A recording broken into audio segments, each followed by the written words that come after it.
Hi സുഹൃത്തുക്കളെ, നിങ്ങളുടെ സ്വന്തം ഷാനുക്ക. നമ്മുടെ ജീവിതത്തിൽ പല വിഷമങ്ങളും ബുദ്ധിമുട്ടുകളും ഉണ്ടാവും.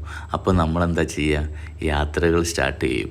അങ്ങനെ ഈ പ്രാവശ്യം ഞാൻ പോയ യാത്ര മേപ്പ് ഓഫ് കാട്ടാളൻ്റെ കൂടെ മേഘാലയയിലേക്കൊരു 10 ദിവസത്തെ യാത്ര. അത് ഞങ്ങൾ 22 പേരടങ്ങിയൊരു യാത്ര. അത് വളരെ സുന്ദരമായിരുന്നു ആ യാത്ര.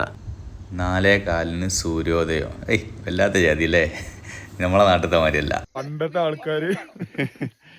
പണ്ടത്തെ ആൾക്കാര് ചാടിച്ചെന്ന കപ്പ് അതെ ഷാനുക്കാക്ക് കിട്ടിയിട്ടുണ്ട് ഗായ്സ്.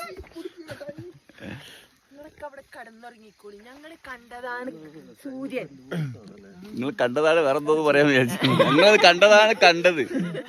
അങ്ങനെ സൂര്യോദയമൊക്കെ കഴിഞ്ഞ് ഞങ്ങൾ ഒന്നിച്ച് അങ്ങനെ നടക്കാൻ ഇറങ്ങിയ പ്രദേശം മൊത്തം കാണാമെന്ന് വിചാരിച്ച് അങ്ങനെ അങ്ങനെ പോകുമ്പോൾ കാണുന്ന കാഴ്ചകളാണിത്.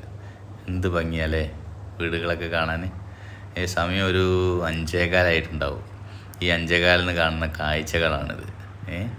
പിന്നെ ഓരോ വീടെടുത്ത് പറയാനില്ല, ഓരോ വീടിനും അതിൻ്റേതായ ഭംഗി. ഒത്തിരി വീടുകൾ ഞങ്ങൾ കണ്ട്. എന്ത് ഭംഗിയാണ് അവരെ വീട് കാണാൻ. കൊച്ചു വീടാണ്. ഈ നല്ല നല്ല വീടുകൾ. ഇതാ ഒരു LP സ്കൂളാണിത്. എന്ത് ഭംഗിയായിട്ടാണ് വെച്ച്, ചെറിയ കൊച്ചു LP സ്കൂൾ. അതിനെടുത്ത് പറയാനില്ല, ഓരോ വീടുകളും അടിപൊളി. ഇനി അവരുടെ റോഡ് സൈഡൊക്കെ എന്ത് വൃത്തിയിലാണെന്നറിയോ? ഒന്നും എവിടെയും ഒരു വേസ്റ്റ് ഇല്ല. നല്ല ചെറിയൊരു വെള്ളച്ചാട്ടം.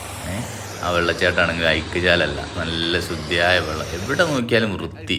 ഞങ്ങളങ്ങനെ അവിടെയൊക്കെ പോയി കണ്ട് തിരിച്ച് 2 കിലോമീറ്ററോളം ഞങ്ങൾ നടന്ന് പോയി. 4 കിലോമീറ്റർ ഒന്നിച്ച് നടന്നു പോയി ഞങ്ങൾ വന്ന്. മേഘാലയ അത് അടിപൊളി.